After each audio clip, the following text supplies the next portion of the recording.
व्याख्या प्रकटित परब्रह्मतत्त्वं युवानं वर्षिष्टान्ते वसद्ऋषिगणैः आवृतं ब्रह्मनिष्ठैः आचार्येन्द्रं करकडितचिन्मुद्रमानन्दरूपं स्वात्मारामं मुदितवदनं दक्षिणामूर्तिमीडे वटविटपि समीपे भूमिभागे निषन्नं सकलमुनिजनानां ज्ञानदातारमारात् त्रिभुवनगुरुमीशं दक्षिणामूर्तिदेवं जननमरणदुःखक्षेददक्षं नमामि।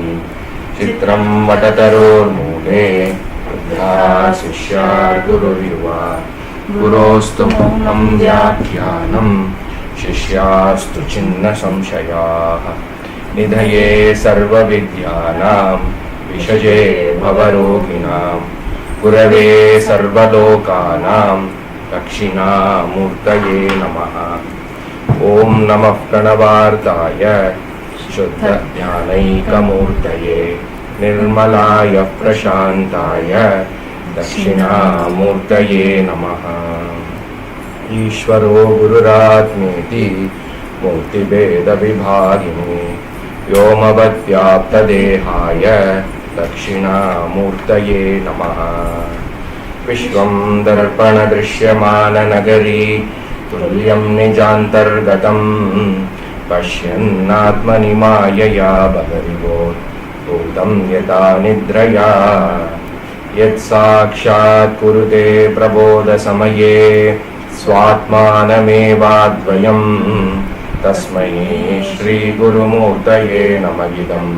श्रीदक्षिणामूर्तये बीजस्यान्तरिवाङ्गुरो जगदिदं प्राङ्निर्विकल्पं पुनः माया कल्पितदेशकालकलना वैचित्रचित्रीकृतम् मायावीव विजृम्भयत्यपि महा योगी वयस्वेच्छया तस्मै श्रीगुरुमूर्तये नमः।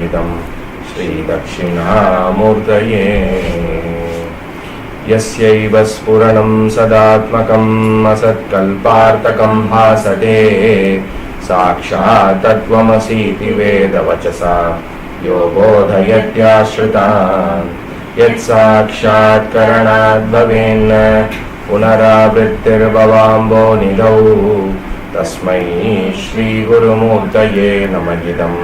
श्रीदक्षिणामूर्तये नानाचिद्रकटोदरस्थितमः दीपप्रभाभास्वरं ज्ञानं यस्य तु चक्षुरादिकरणद्वारा बहिस्पन्दते जानामीति तमेव भान्तमनुभात् एतत्समस्तं जगत् तस्मै श्रीगुरुमूर्तये नमः। श्रीदक्षिणामूर्तये देहं प्राणमपीन्द्रियाण्यपि चलां बुद्धिं च शून्यं विदुः स्त्रीबालान्दजडोपमास्त्वहमिति भ्रान्ता वृषंवादिनः मायाशक्तिविलासकल्पितमः व्यामोहसंहारिणे तस्मै श्रीगुरुमूर्तये नमः। श्रीदक्षिणामूर्तये राहुग्रस्तदिवाकरेन्द्रसदृशः मायासमाच्छादनात् सन्मात्रः करणोपसंहरणतो योगो सुषुप्तः पुमान् रागस्वाप्समिति प्रबोधसमये यः प्रत्यभिज्ञायते तस्मै श्रीगुरुमूर्तये नमः। श्रीदक्षिणामूर्तये बाल्यादिष्वपि जाग्रतादिषु तथा सर्वास्वस्थास्वपि व्यावृत्तास्वनुवर्तमान अहमित्यन्तःस्फुरन्तं सदा स्वात्मानं प्रकटीकरोति भजतां यो मुद्रया भद्रया तस्मै श्रीगुरुमूर्तये नमः। श्रीदक्षिणामूर्तये विश्वं पश्यति कार्यकारणतया स्वस्वामि सम्बन्धतः शिष्याचार्यतया तथैव पितृपुत्राध्यात्मना भेदतः स्वप्ने जागृति वा येष पुरुषः माया समाच्छादनात् माया परिभ्रामितः तस्मै श्री गुरुमूर्तये नमः इदं श्री दक्षिणामूर्तये भूरंभांसनलो नीलो वरमः अहर्नातो हिमांशुः पुमान् इत्याभाति चराचरात्मकमिदं यस्यैव मूर्त्यष्टकम् नान्यत् किंचन विद्यते विमृशताम् यस्मात् परस्मात् विभोः तस्मै श्री गुरुमूर्तये नमः इदं श्री दक्षिणामूर्तये सर्वात्मत्वमः स्फुटीकृतमिदं यस्मादमुष्मिन् स्तवे तेनास्य श्रवणात् तदर्थमननात् ध्यानास्य संकीर्तनात् सर्वात्मत्वमहाविभूतिसहितं स्यादीश्वरत्वं स्वतः सिद्ध्येतत् पुनरष्टधा परिणतं च ऐश्वर्यमव्याहतम् ऐश्वर्यमव्याहतम् ब्रह्मानन्दं परमसुखदं केवलं ज्ञानमूर्तिं द्वन्द्वातीतं गगनसदृशं तत्त्वमस्यादिलक्ष्यम् एकं नित्यं विमलमचलं सर्वदी साक्षिभूतं भावातीतं त्रिगुणरहितं सद्गुरुं तं नमामि त्वमेव माता च पिता त्वमेव बन्धुश्च सखा त्वमेव विद्या द्रविणं त्वमेव सर्वं मम देव त्वमेव सर्वं मम देव जय बोल सद्गुरुनाथ महाराज की जय। लास्ट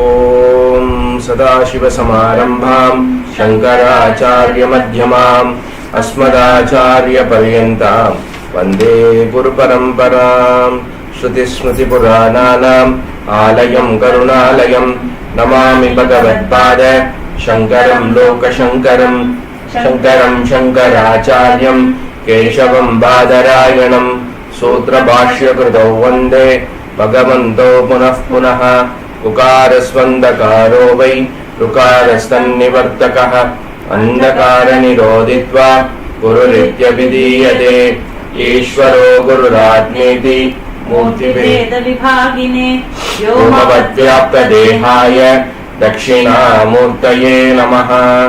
ॐ सहना भवतु सहनौ भुनक्तु सह वीर्यं करवावहै तेजस्विनावधीतमस्तु मा विद्विषावहै। ॐ शान्ति शान्ति शान्तिः। हरिः ॐ श्री गुरुभ्यो नमः। हरिः ॐ। तत्वबोधम्। वासुदेवेन्द्रयोगीन्द्रम् नत्वा ज्ञानप्रदं गुरुम् मुमुक्षूणां हितार्थाय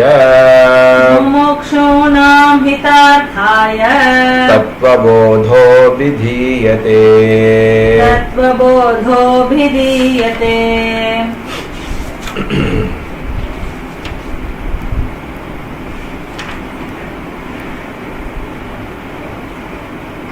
ननु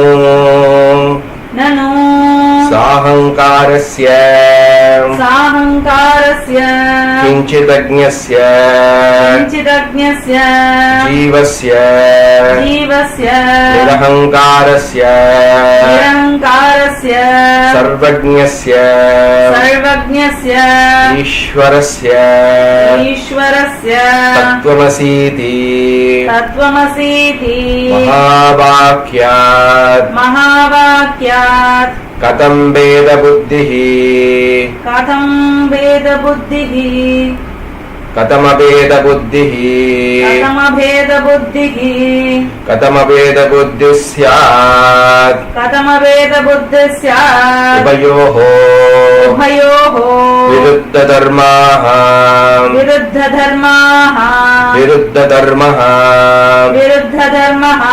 आक्रान्तत्वात्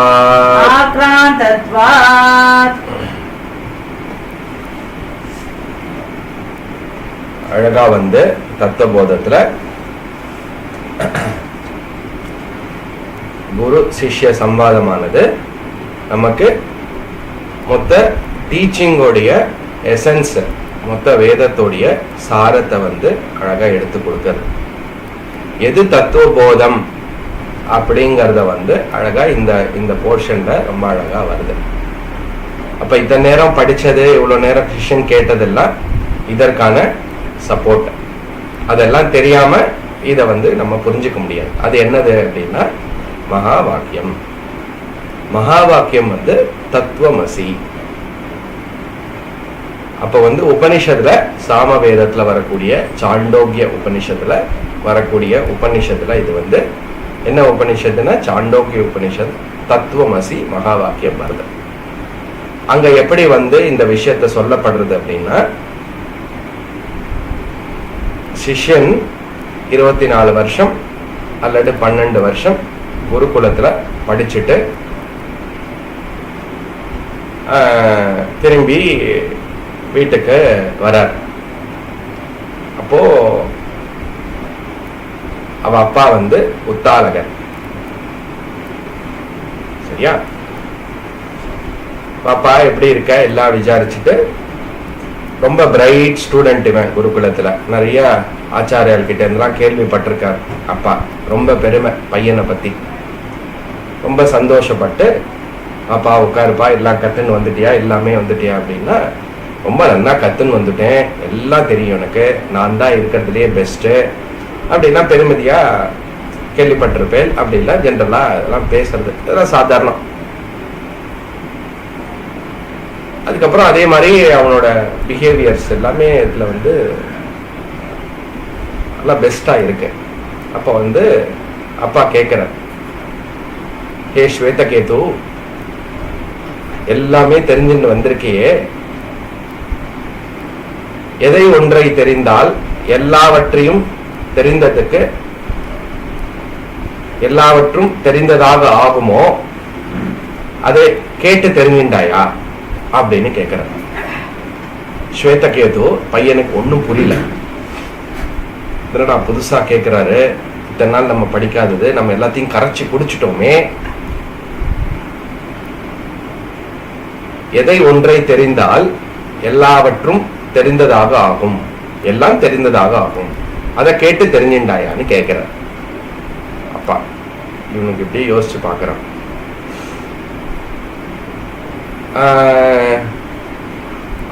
அவருக்கு தெரிஞ்சதுன்னா சொல்லியிருப்பாங்க எனக்கு, ஏன்னா அவ்வளோ நம்பிக்கை, அவ்வளோ ஸ்ரத்தா அவ ஆச்சாரியா மேல, எல்லாமே சொல்லி கொடுத்துருப்பா. அல்லது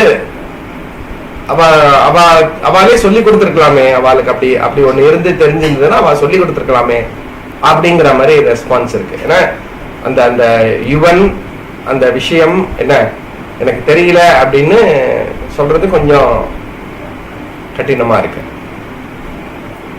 அப்போ திரும்பி யோசிக்கிறான், நம்ம என்ன பதில் சொன்னோம், அவர் என்ன கேட்டாரு, கேட்டு தெரிஞ்சின்றாயா அப்படின்னு கேட்கிற அப்பா. உடனே வந்து வேற எந்த வார்த்தையும் பேசாம, எனக்கு அது தெரியல, நான் அதை கேட்கல அப்படின்னு சொல்லி, அதனால நீங்களே எனக்கு குருவாயி இந்த விஷயத்த சொல்லி கொடுங்க அப்படின்னு பையனே வந்து சிஷ்யன் ஆகிறான். அந்த உத்தாலக ஸ்வேதகேது சம்வாதம், அவாக்குள்ள ஏற்பட்டக்கூடிய உபதேசமானது அழகா வந்து இந்த சத்வித்யா அல்லது இந்த உபனிஷத்துடைய மகா வாக்கியத்தை நிறைய உதாரணங்கள் சொல்லி தத்துவமசி தத்துவமசி தத்துவமசி அப்படின்னு உபதேசம் பண்ற. முக்கியமா 9 தடவை பண்ற. அப்போ முக்கியமா களிமண்ணு, பானை, அப்புறம் தங்கை, ஆபரணம் அப்படின்னு இந்த உதாரணங்கள்லாம் யூஸ் பண்ணி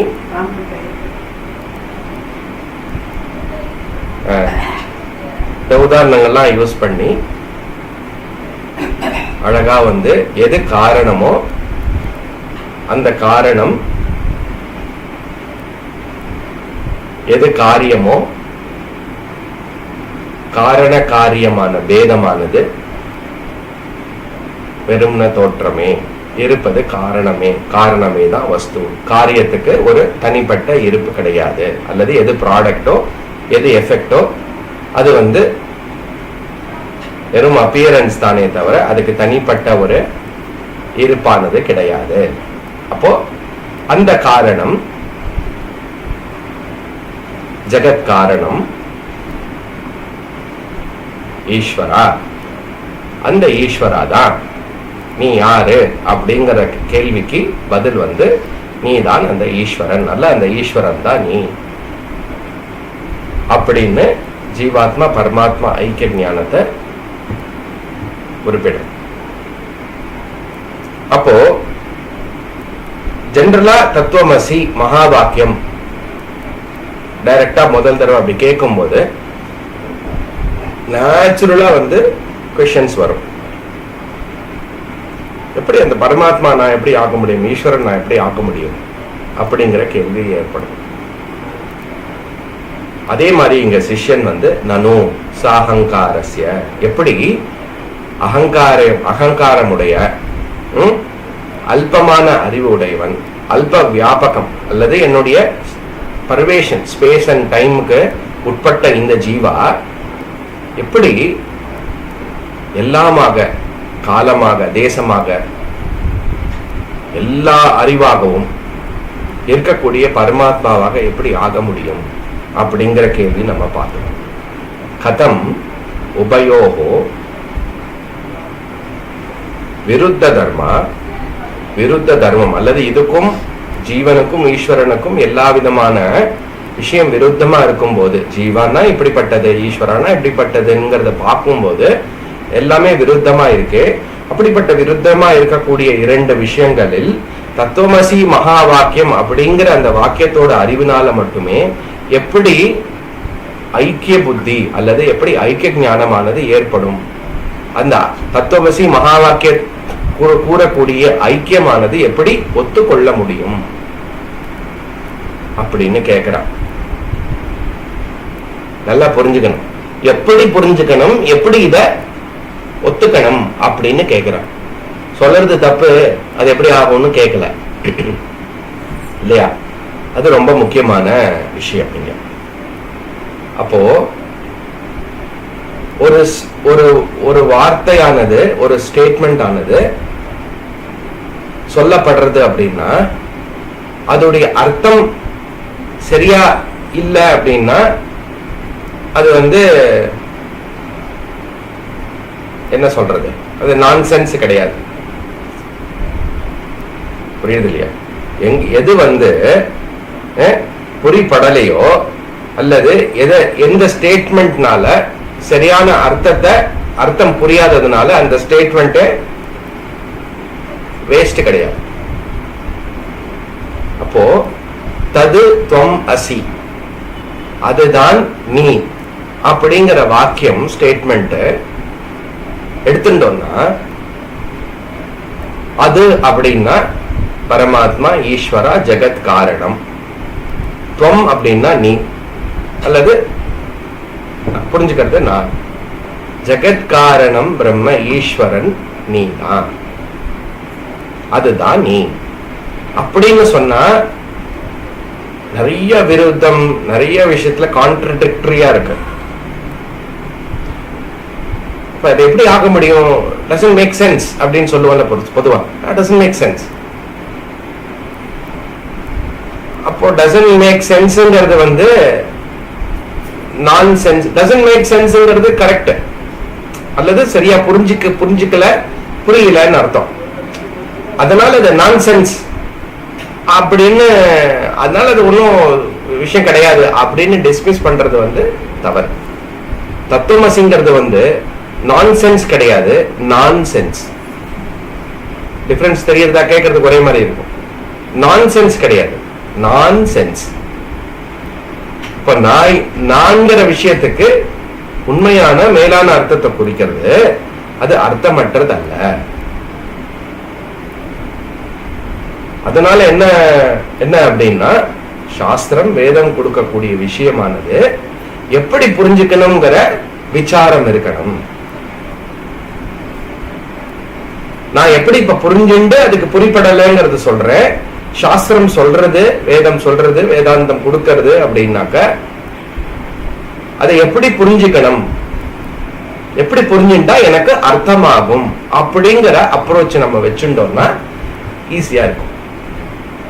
அப்பதான் புரியும், வேற வழி கிடையாது. சரியா? அப்போ அததான் வந்து இங்க இன்டைரக்டா வந்து சிஷ்யன் வந்து இந்த மாதிரி ஜீவ ஈஸ்வரா அப்படின்னு நான் தெரிஞ்சு வச்சுட்டு இருக்கேனே இல்லையா, அது எல்லாம் டிஃப்ரெண்டா இருக்கே. அப்புறம் எப்படி வேதங்கள்ல எவ்வளோ புராணங்கள்ல எவ்வளோ விஷயம் நம்ம படிச்சிருக்கோம்.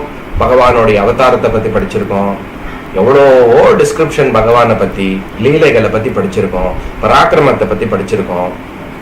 எல்லாமே நமக்கு சொல்லப்படுறது. பகவான் யாருங்கிற முதல் ஸ்டேஜ்ல வந்து அறிமுகப்படுத்தும் போது இது எல்லாம் நம்ம பண்ணியிருக்கோம். அப்ப நம்ம யாருங்கிறது நமக்கு தெரியும். இந்த சின்ன உடம்புல இந்த சின்ன இதுல வந்து இத்தினோண்ட ஒரு இதுல வந்து நம்ம இருக்கோம். அப்ப பகவானை பத்தி கேட்கும் போது பகவான் ஓ அப்படின்னு ஒரு ஐடியாஸ் நமக்கு இருக்கிறது. அப்ப சடனா வந்து அந்த பகவான் தான் நீன்னு சொல்லும் போது எவ்வளோ கான்ஃபிளிக்ட் வரும், எவ்வளோ வந்து முரண்பாடு வரும். புரியுறது, இது வந்து சரியாதான் சொல்றதா அப்படிங்கிற நிறைய டவுட்ஸ், கொஸ்டின்ஸ் எல்லாம் வரும். இது எல்லாத்தையும் அலோவ் பண்றது. இந்த கொஸ்டின்ஸ் எல்லாம் வரும், நம்ம கேட்கணும், நம்ம புரிஞ்சுக்கணும்.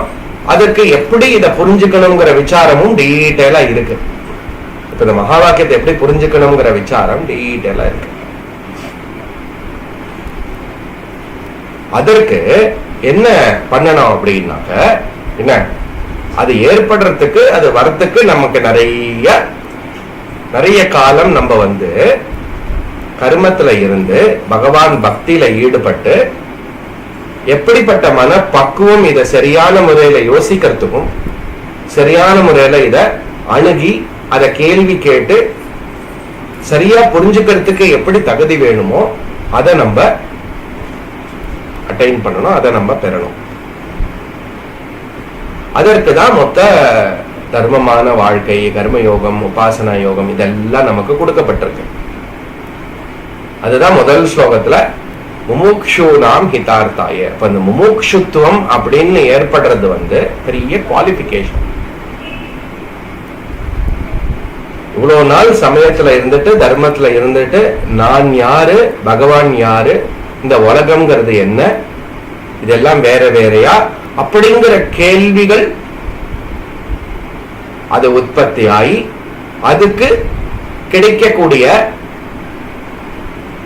பதிலானது சாஸ்திர பிரமாணம், குரு வேதாந்த சாஸ்திர வாக்கிய பிரமாணம் தான் அப்படின்னு புரிஞ்சுண்டு அந்த வேதாந்தத்தை வந்து யாரு சொல்லி கொடுக்கிறாரோ அதை போய் கேட்டு புரிஞ்சுக்கிறது, இது எல்லாம் இருக்கிறது வந்து மோக்ஷத்துவம்னு பேரு. முமுக்ஷூனாம் ஹிதார்த்தாய. அப்படிப்பட்ட முமுக்ஷுக்கு கொடுக்கப்படுறது தத்துவ போதம். எது தத்துவ போதம்? தத்துவமசி இது மகா வாக்கிய ஞானம். சரியா? அதனால என்ன, அப்போ அந்த ரீசன்ங்கிறதுனாலயே கான்ட்ரடிக்ஷன், கான்ஃபிளிக்ட் ஆனது ஏற்படுறது, டவுட்ஸ் வரும். அந்த டவுட்டை தான் ஆமோதிக்கிற மாதிரி அந்த டவுட் எல்லாம் நம்ம சரியான முறையில கேட்டு தெரிஞ்சுக்கணும்.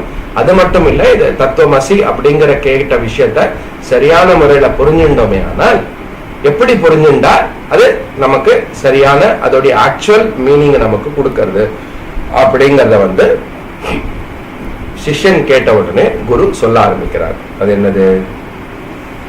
இதி சேன்ன ஸ்தூல சூக்ஷ்ம ஷரீராபிமானி த்வம் பதவாச்யார்த்தः ஸ்தூல சூக்ஷ்ம ஷரீராபிமானி த்வம் பதவாச்யார்த்தः உபாதி விநிர்முக்தம் சமாதி தசா சம்பன்னம் சுத்தம் சைதன்யம் த்வம் பதலக்ஷ்யார்த்தः. இங்கதான் விட்டோம் போன கிளாஸ். இது ஆரம்பிச்சு அப்படியே ஓகே அப்படிங்கறத கண்டினியூ பண்றோம். இப்போ அப்போ இப்படி தத்துவமசி வாக்கியம், தத்துவமசி மகா வாக்கியத்தினால இந்த அபேத புத்தி, கதம் அபேத புத்தி, இந்த அபேத புத்தி ஏற்படுமே ஆனால், ஏற்படணும் என்றால் இல்லையா, அப்போ எப்படி இத புரிஞ்சுக்கணும்?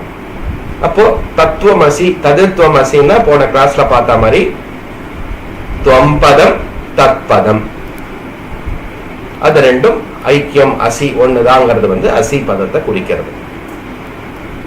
அப்ப துவங்கிற வார்த்தைக்கு பதத்துக்கு நீ என்று அர்த்தம்.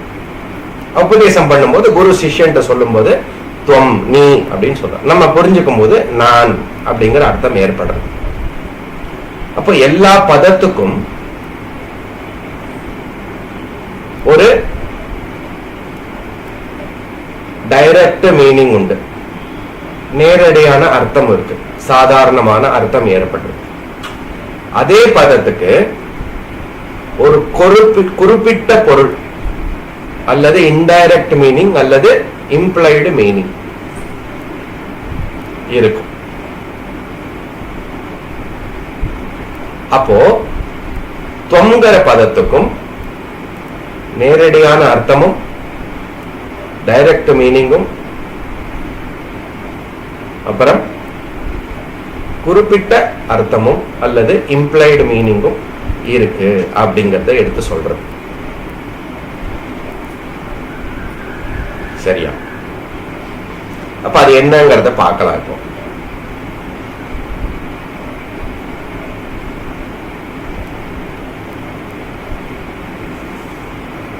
நீ குண்டா இருக்கா அப்படிங்கிறது ஒரு ஸ்டேட்மெண்ட்.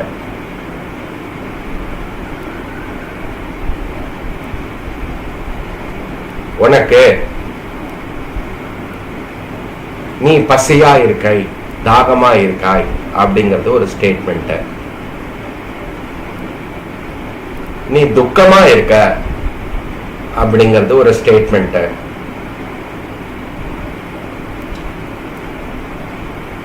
இதெல்லாம் உனக்கு தெரியுமே அப்படிங்கிறது உனக்கு ஒரு ஸ்டேட்மெண்ட். இது இவ்வளவு அழகா இருக்கே, இத நீ தான் செஞ்ச அப்படிங்கிற ஒரு ஸ்டேட்மெண்ட். அந்த விஷயம் உனக்கு ஞாபகம் இருக்கு.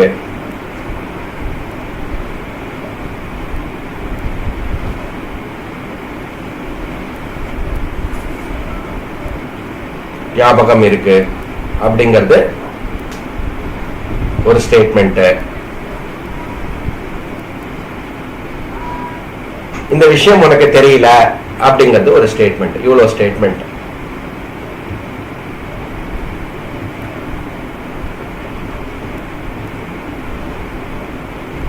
இப்போ இவ்வளவு ஸ்டேட்மெண்ட் வரும்போது என்ன புரிஞ்சுக்கணும் அப்படின்னா, ஃபர்ஸ்ட் ஸ்டேட்மெண்ட் நீ குண்டா இருக்க அப்படிங்கறது கரெக்டா புரிஞ்சிருக்கோம். சுகமா துக்கமா இருக்கங்கிறது கரெக்டா புரிஞ்சிருக்கோம். பசி தாகத்தோட இருக்கங்கிறத கரெக்டா புரிஞ்சுட்டு இருக்கோம். அழகா இருக்க அப்படின்னு புரிஞ்சிருக்கோம் கரெக்டா. அறிவாளியா இருக்க, புத்திசாலியா இருக்கன்னு சொல்லும் போதும் எல்லாம் தெரிஞ்சிருக்கு அப்படிங்கும் போது புரிஞ்சுட்டு இருக்கோம். கரெக்டா? இப்ப இவ்வளவு ஸ்டேட்மெண்ட் கொடுக்கும் போது ஒன்னொன்னு ஒரு ஒரு விஷயத்த குறிப்பிடுறது. ஆக்சுவலா யோசிச்சு பார்த்தோம்னா ஒண்ணு உடம்புல குறிக்கிறது, குண்டு ஒல்லிங்கிற விஷயம். இன்னொன்னு இந்த பிராணத்தோடைய விஷயமா, பிராணன் உள்ள இருக்கு இல்லையா, அதுதான் பசி தாகமானது ஏற்படுறது. அப்போ பிராணனாக என்ன புரிஞ்சுக்கிறேன், பிராணனை குறிப்பிடும் போது கரெக்டா புரிஞ்சுக்கிறேன். சுக துக்கம்ங்கிறது மனசை குறிப்பிடுறது, அதை கரெக்டா புரிஞ்சுக்கிறேன். தெரியும் தெரியல தெரிந்தவன் அப்படின்னு சொல்லும் போது புத்தியை குறிப்பிடுறது. நான் தான் செஞ்சேன் நான் செய்யல அப்படிங்கும் போது அகங்காரத்தை குறிப்பிடுறது. தெரியல தெரிஞ்சிருக்குங்கும் போது அஜ்ஞானத்தை குறிப்பிடுறது.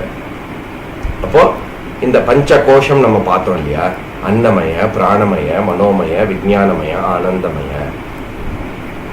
இப்போ ஒரு ஒரு விஷயத்தையும் நம்ம சொல்லும் போது நான் நான் நான் என்னை பத்தி சொல்லும் போது, நீன்னு சொல்லும் போது பொதுவா நான் எல்லாத்தையும் சேர்த்து தான் சொல்றோம். ஆனா அந்த ஸ்டேட்மெண்ட்ல எந்த நான்கிறது கரெக்டா நம்ம புரிஞ்சுக்கிறோம். அதே மாதிரி நான் குண்டா இருக்கேன், நான் ஒல்லியா இருக்கேன், நான் சுகமா இருக்கேன், நான் துக்கமா இருக்கேன், எனக்கு தெரிஞ்சிருக்கு எனக்கு தெரியல, நான் தான் செஞ்சேன். இப்படி ஸ்டேட்மெண்ட் நம்ம சொல்லும் போது, நம்ம ரெகக்னைஸ் பண்ணும் போது அன்னமய, பிராணமய, மனோமய, விஞ்ஞானமய இந்த பஞ்ச கோஷமும் என்னால ரிப்போர்ட் பண்ண முடியாது. கரெக்ட்? அப்ப ஆக்சுவலா என்ன ஆகிறது அப்படின்னா, ஸ்தூல சூக்ஷ்ம ஸ்தூல சூக்ஷ்ம காரணத்தையும் நம்ம சேர்த்துக்கணும். ஸ்தூல சூக்ஷ்ம ஷரீராபிமானி தொம்பத வாச்சியார்த்தா. அப்ப நான் குறிப்பிடும் போது இந்த பஞ்ச கோஷத்துல ஒன்னாக அடையாளம் கண்டு கொண்டு நான் என்று குறிப்பிடுறேன். நான்கிற அடையாளம் இந்த பஞ்ச கோஷத்துல ஏதோ ஒரு விஷயத்துல வச்சு நான் சொல்றேன். ஒண்ணு அன்னமயத்தை நான் கிளைம் பண்றேன், பிராணமயத்தை கிளைம் பண்றேன், மனோமயம், விஞ்ஞானமயம் ஏதோ ஒரு விஷயத்த நான் கிளைம் பண்றோம். இந்த ஸ்டேட்மெண்ட் எல்லாம் அப்சர்வ் பண்ணி பார்த்தோம்னா அதுதான் இங்க ஸ்தூல சூக்ஷ்ம அபிமானி அப்படிங்கிற. இப்ப இந்த பஞ்ச கோஷத்தை கொண்டு நான் என்று அடையாளம் கண்டு கொண்டிருக்கிற கூடியவன், அப்படிப்பட்ட நான் ஸ்தூல சூக்ஷ்ம அபிமானி, ஷரீர அபிமானி, ஸ்தூல ஷரீர அபிமானி, சூக்ஷ்ம ஷரீர அபிமானி. அது துவம் பத வாச்சியார்த்தம். அப்ப அந்த டைரக்ட் மீனிங் என்னது அப்படின்னா அது வாச்சியார்த்தம். அப்ப நான் அல்லது நீ அப்படிங்கிற சொல்லுக்கு துவம் அப்படின்னா நான்கிற சொல்லுக்கு எது வாச்சியார்த்தம் அப்படின்னா ஸ்தூல சரீரம், சூக்ஷ்ம சரீரம்.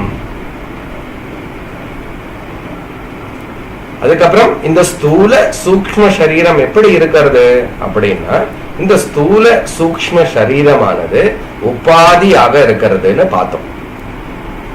கரெக்டா? போன கிளாஸ் நீங்க பார்த்தீங்கன்னா இதுதான் உபாதி அப்படிங்கறத பார்த்தோம். அல்லது இருக்கக்கூடிய ஏக சைத்தன்யத்தை ஜீவாவாக எது தோற்று வைக்கிறதோ அந்த விஷயம் உபாதி. இந்த சரீரத்திரயம் உபாதிங்கிறத பார்த்தோம். அப்போ இந்த தொம்பத வாச்சியார்த்தம், நான்கிற வாச்சியார்த்தம் என்னது? பஞ்ச கோஷம். இந்த அபிமானம், 5 கோஷத்துல நான்கிற அடையாளம் வைத்திருக்கிறவன் அவன் தான் நான் அப்படிங்கிற அறிவுதான் நான்கிற சொல்லுக்கு வாச்சியார்த்தமா ஆகிறது. ஓகே, அடுத்தது என்னது? உபாதி விநிர்முக்தம் சமாதி தசா சம்பன்னம் சுத்தம் சைத்தன்யம் துவம்பத லட்சியார்த்தம். அப்ப துவங்கிறதுக்கு இதுதான் அர்த்தமா அப்படின்னாக்க, துவம்பதம் அர்த்தம் இது வாச்சியார்த்தமே தவிர தொம்பதத்துடைய லட்சியார்த்தம் என்னன்னு நம்ம தெரிஞ்சுக்கணும். இந்த தொம்பத லட்சியார்த்தம் என்ன அப்படின்னா உபாதி விநிர்முக்தம். இந்த பஞ்ச கோஷம் அல்லது சரீரத்ரயம் உபாதி விநிர்முக்தம், அதுல இருந்து வேறுபட்ட, அதுல இருந்து விடுபட்ட, அதற்கு உட்படாத, அல்லது இந்த 5 கோஷமும் எதை கொண்டு இந்த 5 கோஷத்தையும் என்னால ரிப்போர்ட் பண்ண முடியறதோ, அல்லது ஸ்தூல சரீரம் சூக்ஷ்ம சரீரமானது எதனால் இது ஒளிர் செய்யப்படுகிறதோ, அதுல இருந்து வேறா இருக்கிறதோ, சுத்தம் சைத்தன்யம், இந்த உபாதிக்கு உட்படாமல் இருக்கக்கூடிய சுத்தம் சைத்தன்யம், அல்லது இந்த பஞ்ச கோஷத்தையும் அப்சர்வ் பண்றக்கூடிய, இதற்கெல்லாம் அப்சர்வராக சாட்சி சைத்தன்யமா இருக்கக்கூடியது இந்த இந்த பஞ்ச கோஷத்துக்கு உட்படாத பஞ்ச கோஷம் இருந்தாலும் இல்லைனாலும் சாட்சியானது இருந்து கொண்டே இருக்கிறது இல்லையா? வினிர்முக்தம், உபாதி வினிர்முக்தம், சுத்தம் சைத்தன்யம், தொம்பத லட்சியார்த்தம். அதுதான் நான்கிற சொல்லுக்கு லட்சியார்த்தம் அல்லது இம்ப்ளைடு மீனிங்.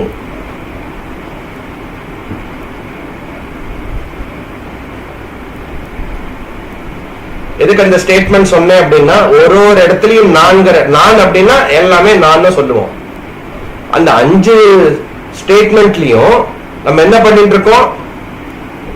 5 கோஷத்துல ஒரு கோஷம் இந்த ஸ்டேட்மெண்ட்டுக்கு வெறும் ஸ்தூல சரீரம் நான் அப்படின்னு இம்ப்ளைடு மீனிங் எடுத்துட்டோம்.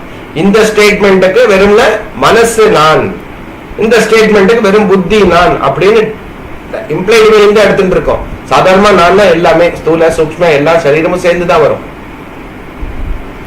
அப்போ நீ குண்டா இருக்கன்னு சொல்லும் போது அது ஒரு விதமான லட்சியார்த்தத்தை தான் நம்ம புரிஞ்சுக்கிறோம். ஏன்னா அங்க மனச கணக்கு எடுக்கல, புத்திய கணக்கு எடுக்கல, டைரக்டா வெறும்னா பிசிக்கல் பாடியை தான் நம்ம குறிப்பிட்டு ஓ இதுதான் நான் குண்டா இருக்கேன் அப்படிங்கறத புரிஞ்சுக்கிறோம். நம்ம நேச்சுரலா நடக்கிறது. இப்ப லட்சியார்த்தமானது ஏதோ ஒன்று புதுசா இல்ல, சாதாரணமா இயல்பா நம்ம புரிஞ்சுக்கிறோம். எப்படி நம்ம குண்டா இருக்கேன் ஸ்டேட்மெண்ட் சொல்லும் போது சரீரம்னு புரிஞ்சுட்டோமோ, புத்திசாலியா இருக்குன்னு சொல்லும் போது புத்தின்னு புரிஞ்சுட்டோமோ, புத்தியை குறிப்பிட்டு சொல்றது அப்படின்னு புரிஞ்சுட்டோமோ, ததுத்வமசின்னு புரிஞ்சுக்கும் போது அந்த துவம்ங்கிறது இந்த பஞ்சகோஷ விலக்ஷண சாட்சி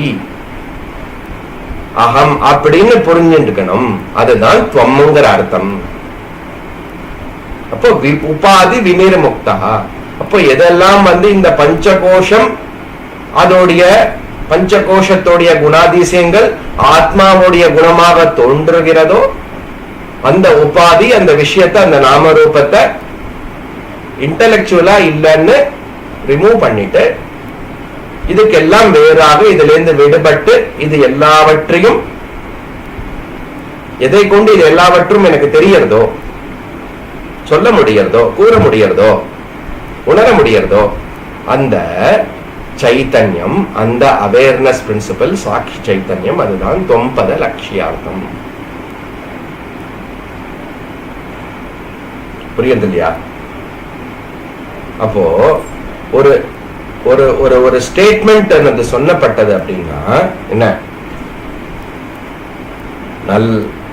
நேத்திக்கு என்னோட காதுல இந்த காதுல இருந்து ஒரு யானை உள்ள போய் இந்த காதுல இருந்து நல்ல வேலை வெளியில வந்துருத்தோ, ஒண்ணும் ஆகல அப்படிங்கிற ஸ்டேட்மெண்ட் சொன்னா கிராமட்டிக்கலா இது கரெக்டா இருக்கு. ஆனா இந்த ஸ்டேட்மெண்டோட அர்த்தம் என்ன என்ன என்ன வளர்ற இவர் அப்படின்னு தோணும். அப்போ அந்த ஸ்டேட்மெண்ட்டுக்கு கிராமட்டிக்கல் மட்டும் இல்ல, அர்த்தமும் சரியாக இருந்தாதான் அந்த ஸ்டேட்மெண்டோட யோக்கியதா அது ஒரு குவாலிஃபைட் ஸ்டேட்மெண்டா இருக்கும். அதனால ததுத்வம் அசிங்கிற மகா வாக்கியத்தை சரியான முறையில நம்ம புரிஞ்சுட்டோமே ஆனால், புரிஞ்சுக்கலையானால் அந்த ஸ்டேட்மெண்ட் என்னடா இது அப்படின்னு. அதனால இவ்வளோ உபனிஷத்து இவ்வளோ கிரந்தமானது என்ன ப்ராப்பரா இதை சொல்லி கொடுக்கறது. முண்டக்க உபனிஷத்துல சிஷ்யனுடைய கேள்வி என்ன அப்படின்னா, கஸ்மின் பகவோ ஏக விஜ்ஞானேன சர்வ விஜ்ஞானம் பவதி இதி.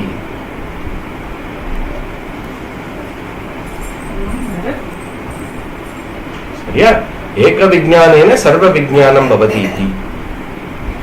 எதை ஒன்றை தெரிந்தால் எல்லாவற்றையும் தெரிந்ததுக்கு சமமாகும் அப்படிங்கறத கேட்கிற. அப்போ காரணத்தை தெரியறது மூலியமா எல்லா காரியத்தையும் தெரிஞ்சதாகுங்கிற டீச்சிங் ஆனது ஏற்படுறது. அப்போ இங்க ஒரு அதுக்குதான் இங்க வாச்சியார்த்தம் லட்சியார்த்தம்னு பிரிச்சு இங்க லட்சியார்த்த திருஷ்டியில நம்ம புரிஞ்சுக்கணும். அப்போ துவம் நீ நான் அப்படின்னு சொல்லும் போது அதோடைய அர்த்தம் என்னவா இருக்கணும் அப்படின்னா, இந்த பஞ்சகோஷத்திலிருந்து வேறாக இருக்கக்கூடிய என்ன, இந்த பஞ்சகோஷத்துக்கு சாட்சியாக இருக்கக்கூடிய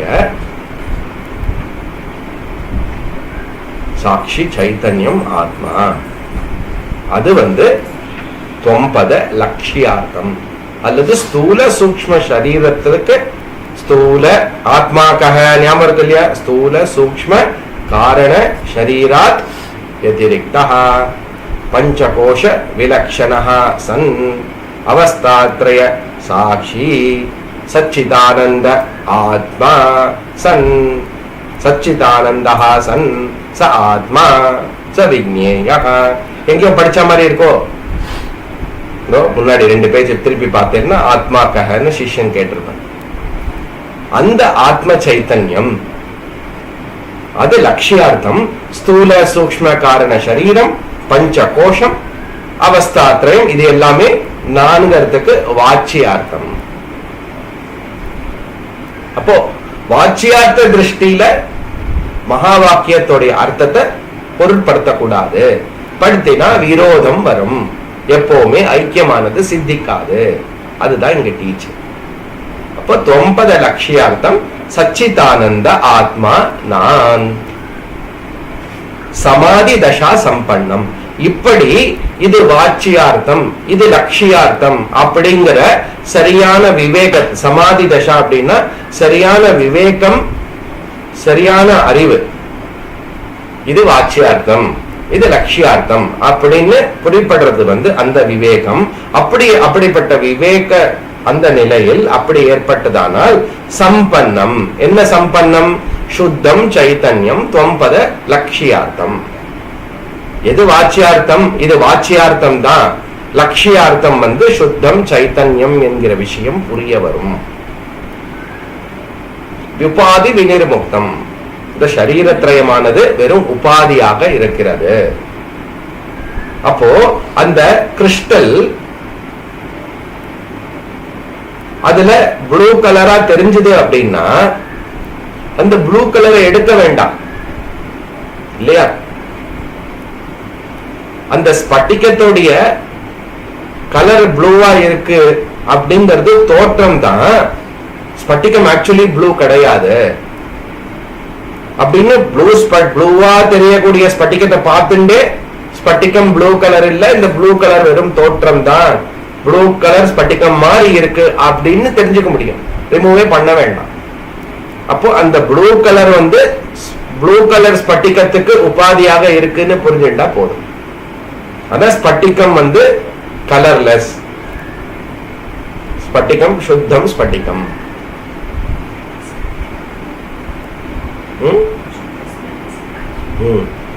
போன கிளாஸ்ல சொன்னேன் சுத்த ஸ்பட்டிக சங்காசம் இல்லையா? சுத்தம் சைத்தன்யம் அல்லது உபாதியிலேந்து விடுபட்டு உபாதியினால் எந்த விதமான பாதிப்பல்லாமல் இந்த உபாதிக்கு சாட்சியாக இருந்து கொண்டு சைத்தன்யம், அதனால சுத்தம்னு சொல்லப்படுறதுங்க. அந்த கிறிஸ்டல் அல்லது ஸ்பட்டிகமானது ப்ளூவா மாறிடல, புரியுதா? ப்ளூனஸ் ஒரு சரௌண்டிங்ஸ்ல ஏற்படுறதுனால அது ப்ளூ ஆகலான ப்ளூவா காட்சி அளிக்கிறது. ப்ளூவா காட்சி அளித்துக் கொண்டே அது கலர்லெஸ் ஆக இருக்கிறது இல்லையா? அப்போ உபாதி சகித சைத்தன்யம் ஜீவா அப்படின்னு சொல்லும் போது சைத்தன்யம் எப்படி இருக்கு? பஞ்சகோஷ விலக்ஷணா அவஸ்தாத்ரய சாட்சி சச்சிதானந்த ஸ்வரூபா சரீரத்ரய அதீதா, இதுல இருந்து வேறுபட்டாக சுதந்திரமாக இருக்கிறது, நிசங்கமாக இருக்கிறது. அப்படி அதனால சுத்தம் சைதன்யம், அதுதான் துவம்பத லட்சியார்த்தம்.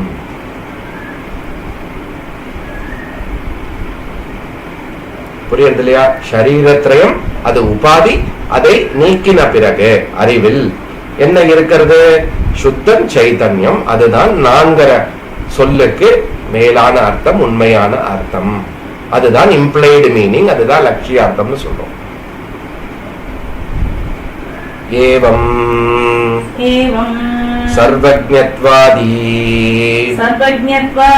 விசிஷ்ட ஈஸ்வரः தத்பதவாச்யார்த்தம்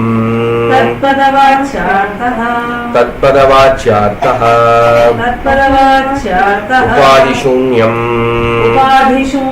சுத்த சைதன்யம் தத்பதலக்ஷ்யார்த்தः.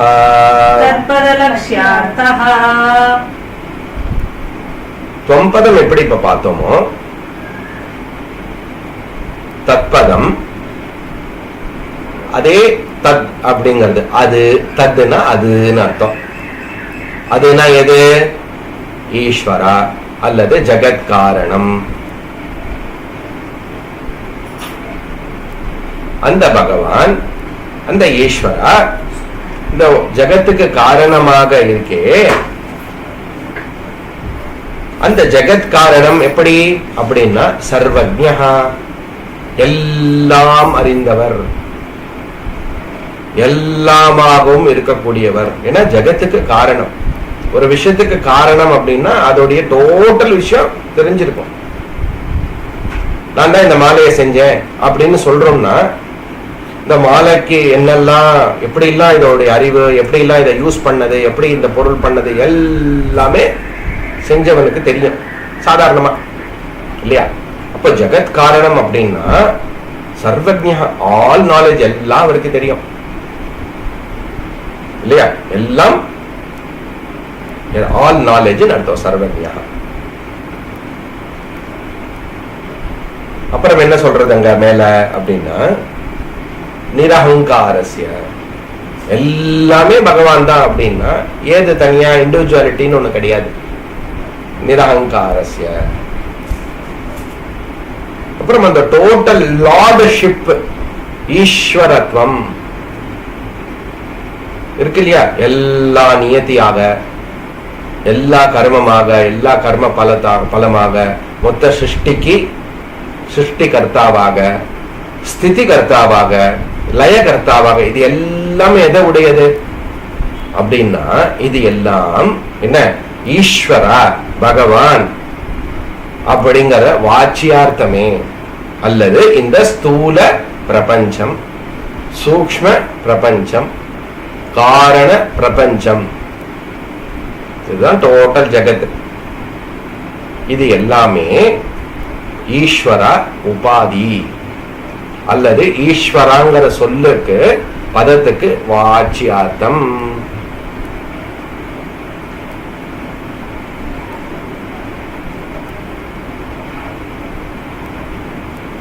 நாலாவது அத்தியாயம் நினைக்கிறேன். அஜஹா அவ்யயா. அர்ஜுனா, கிருஷ்ணன் சொல்றார், நான் அஜஹா அவ்யயா நித்யா, இது எல்லாம், இந்த பிரபஞ்சம் எல்லாம் என்னுடைய மாய தோற்றம் அப்படிங்கிற. அஜோபிசன் அவ்யயாத்மா பூதானாம் ஈஸ்வரோபிசன் பிரகிருதிம் ஸ்வாமதிஷ்டாய சம்பவாமி ஆத்ம மாயையா. அப்ப இந்த மொத்த மாயா உபாதி பார்த்தோம் இல்லையா? இது எல்லாமே சர்வ சிருஷ்டி பகவானுடைய மாய தோற்றம்.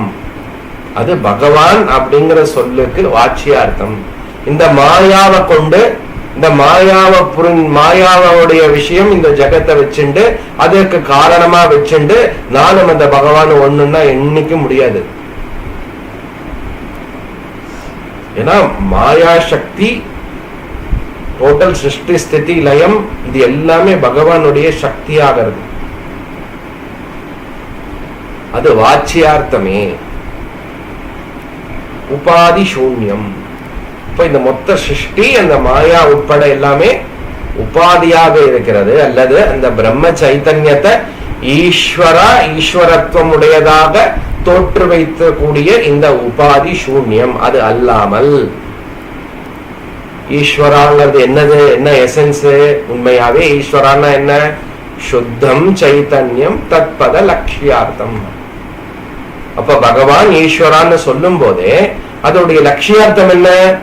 சுத்தம் சைத்தன்யம், கான்சியஸ்னஸ், பிரம்ம சைத்தன்யம்.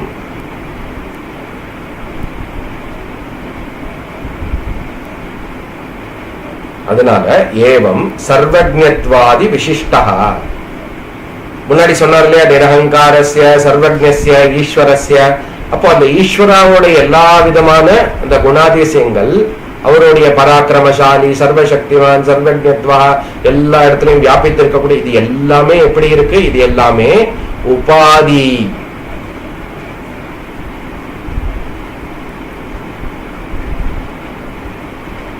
அந்த உபாதி சூன்யம்.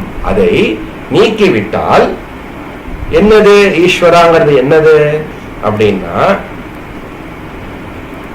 தத்பத லட்சியார்த்தம், சுத்தம் சைத்தன்யம். அது ஈஸ்வராங்கிறதும் சைத்தன்ய வஸ்து, கான்சியஸ்னஸ். அதனால என்ன? ஏவம் ச ஜீவேஸ்வரயோஹோ சைதன்ய ரூபேண அபேதே பாதக அபாவஹ. அப்போ அப்படி குரு சொல்றார், ஏவம் ச இப்படியாக ஜீவ ஈஸ்வரஹ, ஜீவனும் ஈஸ்வரனும் சைத்தன்ய ரூபேன, அல்லது ஜீவாங்கிற லட்சியார்த்தம் வந்து சைத்தன்யம், ஈஸ்வராங்கிற லட்சியார்த்தம் வந்து சைத்தன்யம், சைத்தன்ய ரூபேன அபேதம். சைத்தன்யம் இஸ் ஈக்வல் டு சைத்தன்யம். ஞாபகம் இருக்கா? இப்போ ஒரு ஈக்குவேஷன் போட்டோம் நம்ம, 6 - 3 = 2 + 1 போட்டோம் இல்லையா? அப்போ அந்த ஈக்குவேஷன் ஆனது இப்போ இங்க ஒன்னா இருக்கு. அபேதா ஈக்குவல் டு ஜீவ இஸ் ஈக்குவல் டு ஈஸ்வரா. அல்லது போன கிளாஸ் உதாரணம் என்ன? அலை வந்து சமுத்திரம், அலை இஸ் ஈக்குவல் டு சமுத்திரம் இல்லையா? அப்போ அலைங்கிறது வந்து வாட்சியார்த்தம் இல்லையா? அலைய வந்து சமுத்திரம் அப்படின்னு ஒப்பிடுறது வாட்சியார்த்தத்துல ஒப்பிட்டோமே ஆனால், இத்தினுண்டு கரை ஓரத்துக்கு இத்தினுண்டு செகண்டுக்கு வந்துட்டு போற அந்த அலை எப்படிப்பா இவ்வளவு பெரிய சமுத்திரம் ஆகும்? சமுத்திரம் அப்படியே இருக்கு. சமுத்திரத்துல எல்லா நதியும் வந்து ஜாயின் பண்றது. அப்போ அந்த சமுத்திரத்தில் இருக்கக்கூடிய ஆழம், விஸ்தாரம், புரியுது இல்லையா? அது எல்லாமே சமுத்திரத்துடைய அட்ரிபியூட்ஸ். அலை அழகா இப்படி ரவுண்டா வந்துட்டு இப்படி போகிறது, இத்தினுண்டுக்கு இருக்கு, இத்தினுண்டு எல்லாம் இருக்கும், கரை ஓரத்துலதான் வரும். இது எல்லாமே அலைக்கு இருக்கக்கூடிய அட்ரிபியூட்ஸ். அப்போ இந்த அட்ரிபியூட்ஸ்னால ஜலமே அலையாகவும் ஜலமே சமுத்திரமாகவும் நமக்கு தெரியாது. அப்போ இந்த அட்ரிபியூட்ஸ் தான் நம்ம உபாதின்னு சொல்றோம், அல்லது நாம ரூப கர்மன்னு சொல்றோம். நேம், ஃபார்ம், அதோடைய ஃபங்க்ஷனிங். அப்போ அலையும் சமுத்திரம் ஒண்ணுதான்னு சொன்னா மேலாக பார்த்தா நமக்கு அப்சர்டா தெரியும், தப்பா தெரியும். அப்போ அலையுடைய லட்சியார்த்தம் என்னது? ஜலம். சமுத்திரத்துடைய லட்சியார்த்தம் என்னது? ஜலம். லட்சியார்த்த திருஷ்டியா அலை இஸ் ஈக்வல் டு சமுத்திரம் சொல்லலாம் இல்லையா? சோ சூப்பர்ஃபிஷியலா மேலாக பார்க்கறதுக்கு விரோதமா இருக்கக்கூடிய விஷயம் விசாரித்து பார்த்ததில், அல்லது எது விசாரம்னு இப்ப புரியுறது இல்லையா? லட்சியார்த்த சைத்தன்ய ரூபேன அபேதா ஜீவ ஈஸ்வரோஹோ அபேதம் பவதி. இருப்பது டோட்டலா ஜலம்தான் இல்லையா? அலைங்கிற கான்டெக்ட்ல அலை சமுத்திரம் வேற வேற, சமுத்திரம் கான்டெக்ட்ல சமுத்திரம் அலையும் வேற வேற அப்படிங்கிறது வந்து ஒரு தாத்காலிகமான ஒரு கல்பிதம்.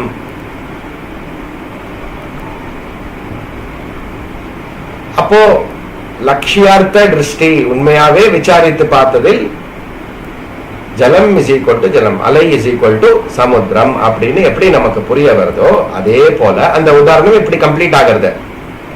அதே மாதிரி இங்க என்ன மகா வாக்கியத்துடைய தத்பதம் துவம் பதம் அசி, அதுதான் துவம் அப்படிங்கிறது எப்படி possible? Dutt is equal to துவம் அப்படிங்கிறது எப்படி பாசிபிள்னா லட்சியார்த்த யோகோ உபாதி ரஹித சுத்தம் சைத்தன்யம். இதுவும் சுத்தம் சைத்தன்யம், தத்பதமும் சுத்தம் சைத்தன்யம்.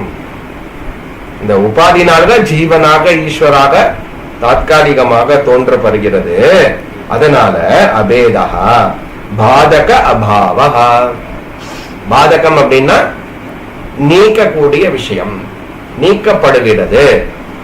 அப்ப இந்த அபேத ஞானம், ஜீவ ஈஸ்வர அபேத ஞானம் எப்படிப்பட்டது அப்படின்னா இத நீக்க முடியாதது.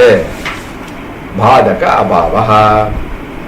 எப்படி என்ன இந்த அறிவானது வேற ஒரு பிரமாணத்தினால கொடுக்க முடியாது, வேற ஒரு கான்ட்ரடிக்ஷனாக இருக்க முடியாது. இது சத்து சித்து அனந்தம், சத்தியம் ஞானம் அனந்தம் சச்சிதானந்தம் அப்படின்னு கொடுக்கக்கூடிய அறிவானது வேற ஒரு அறிவால நீக்க முடியாது. அப்ப என்ன பண்ணும்?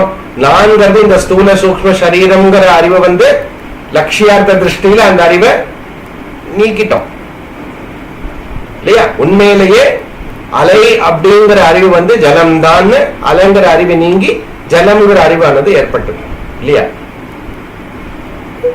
அது நீக்கிறதுன்னு சொல்றது. நம்ம உண்மையிலேயே இது லட்சியார்த்தம்னு புரிஞ்சதுனால வாச்சியார்த்தமானது நீக்கப்பட்டது. ஆனா இங்க எப்படி ஜீவ ஈஸ்வர ஐக்கிய லட்சியார்த்த சைத்தன்ய ரூபேன அபேதா எதனாலையும் எந்த பிரமாணத்தினாலையும் வேற ஒரு பிரமாணத்தினால நீக்க முடியாது.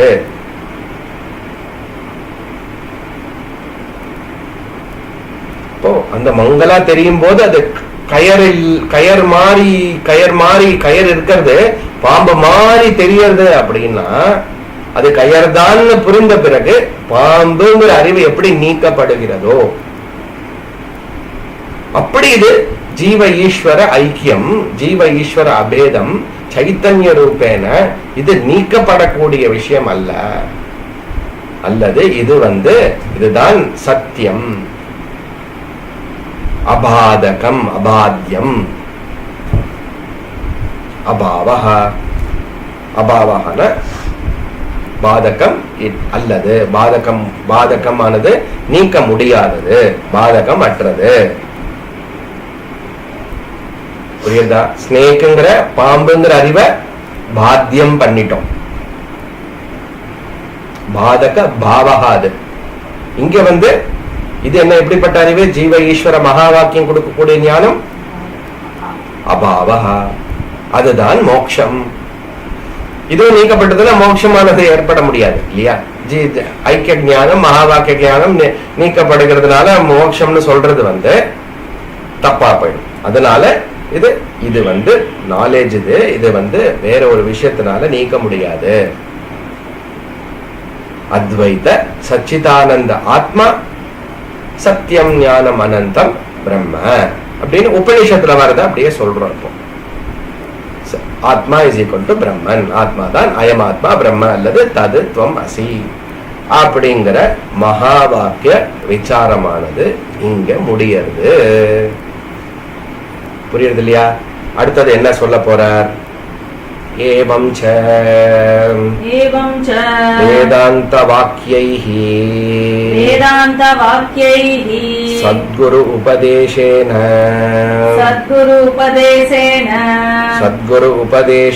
ச சர்வேஷ்வபி பூதேஷு யேஷாம் சர்வேஷ்வபி பூதேஷு येषाम् ब्रह्म बुद्धिरुत्पन्नाः ते जीवन्मुक्ताः इत्यर्थः.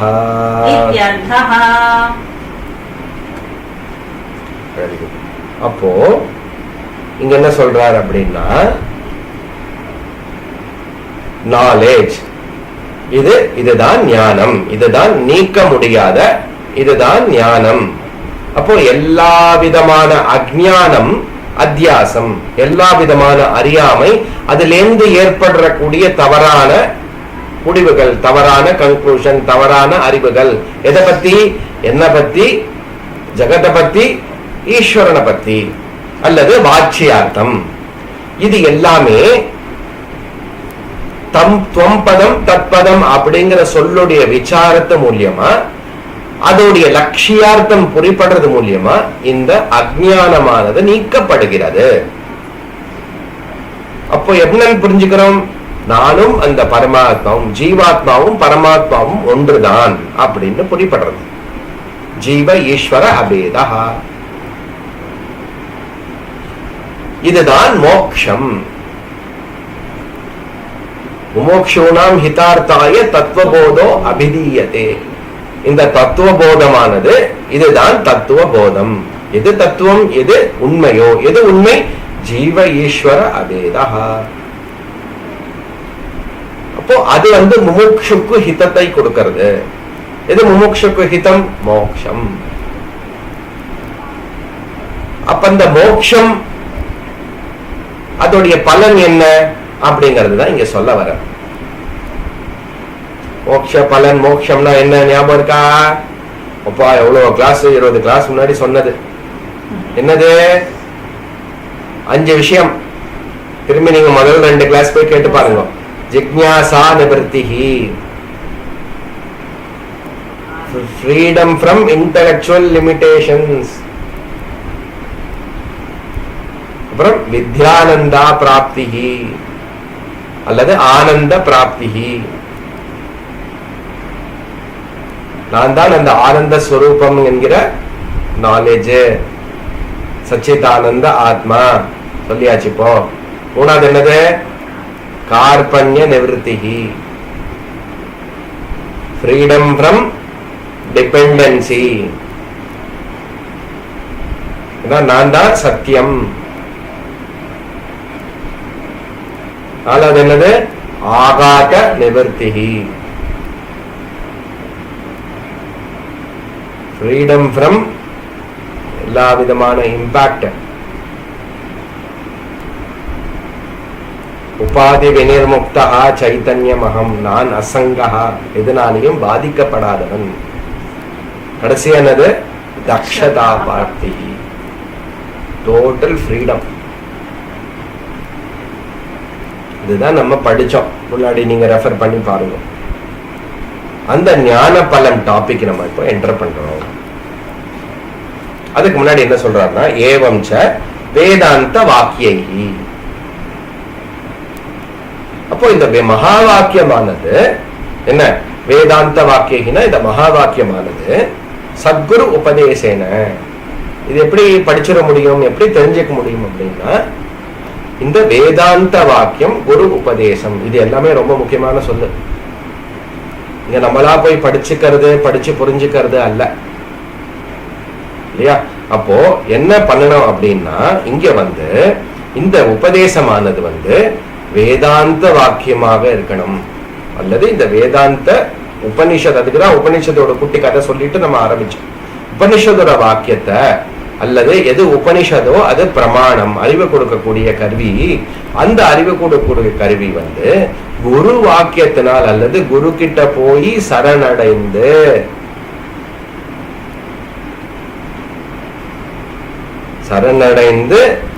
நீங்கள் எனக்கு சொல்லிக் கொடுங்கோ.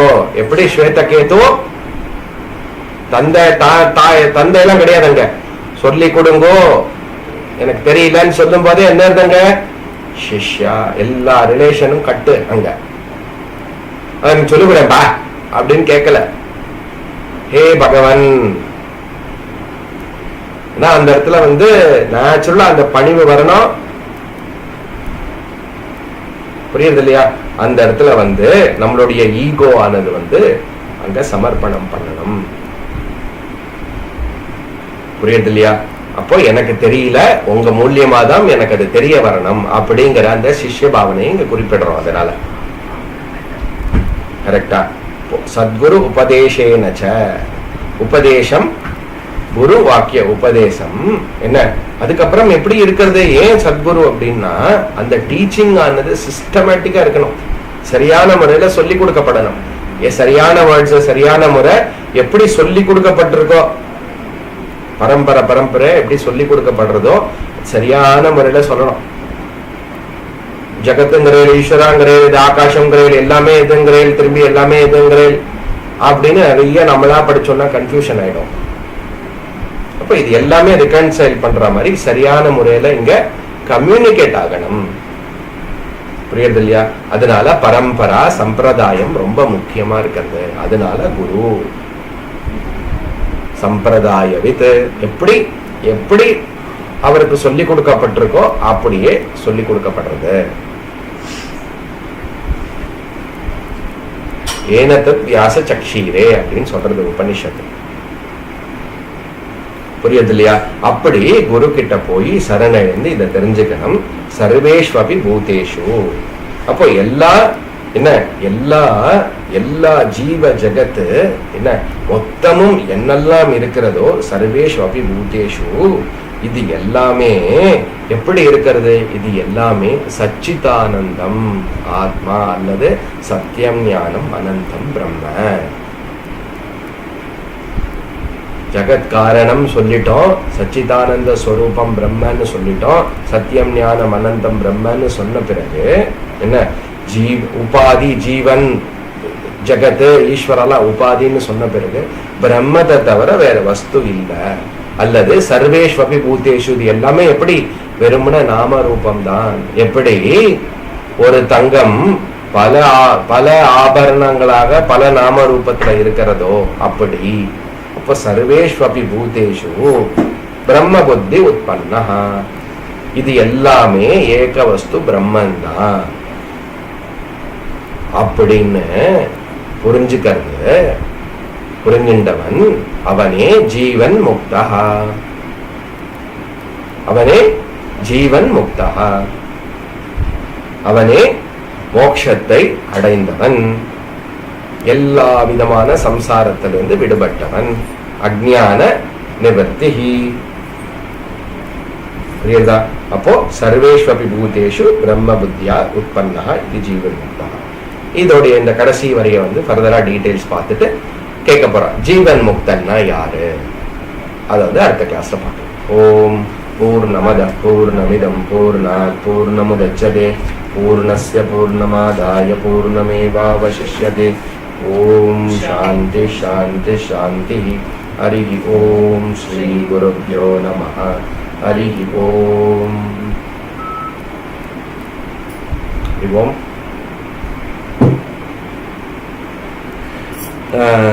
நாளைக்கு as usual விவேக சூடாமணி இருக்கும்.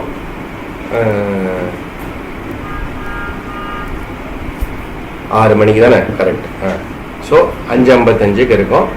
இதே டாபிக் கொஞ்சம் விஸ்தாரமா டீட்டெயிலாக உங்களுக்கே இப்போ டிஃபரன்ஸ் தெரிஞ்சிருக்கும் இல்லையா, இங்க எப்படி பார்க்குறோம் அங்க எப்படி படிக்கிறோம் அப்படின்னு. அங்க உண்மையாகவே டெப்தா போய் டீட்டெயில் அனாலிசிஸ்.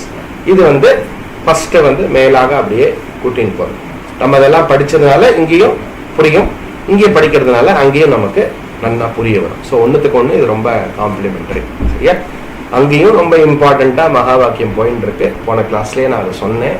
அதனால த க்ரக்ஸ், நீங்க லாக்டவுனுடைய பிரயோஜனம் என்ன அப்படின்னா என்ன, இந்த டாபிக்கும் முடிய போகுது. தத்துவபோதமும் விவேக சூடாமணியோடைய டோட்டல் மகா வாக்கிய விசாரம் டோட்டலா நம்ம அப்படியே நம்ம இங்க கேட்டுன்னு இருக்கோம் 2 சப்ஜெக்ட்லையும். இப்போ இது ரொம்ப யூஸ்ஃபுல், ரொம்ப ரொம்ப தாட் ப்ரொவோக்கிங், ரொம்ப ரொம்ப ரெவலேட்டிங் இந்த சத்தியமானது என்ன. அதனால இதை மேக்சிமம் நம்ம பயன்படுத்திக்கலாம். இப்போ நம்ம பிரார்த்தனை பண்ணிட்டு நாளைக்கு ஆஸ் யூஷுவல் 6 மணிக்கு. ஓம்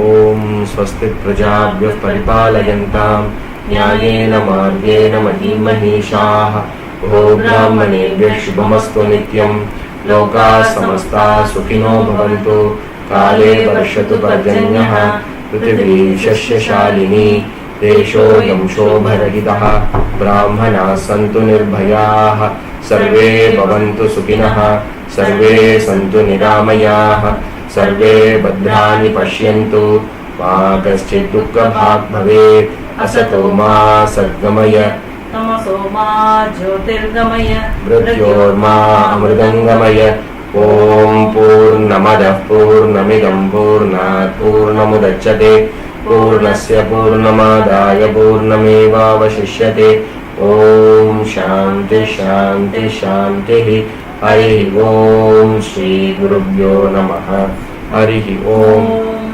हरि ओम नाளைకి సాయంత్రం 5:55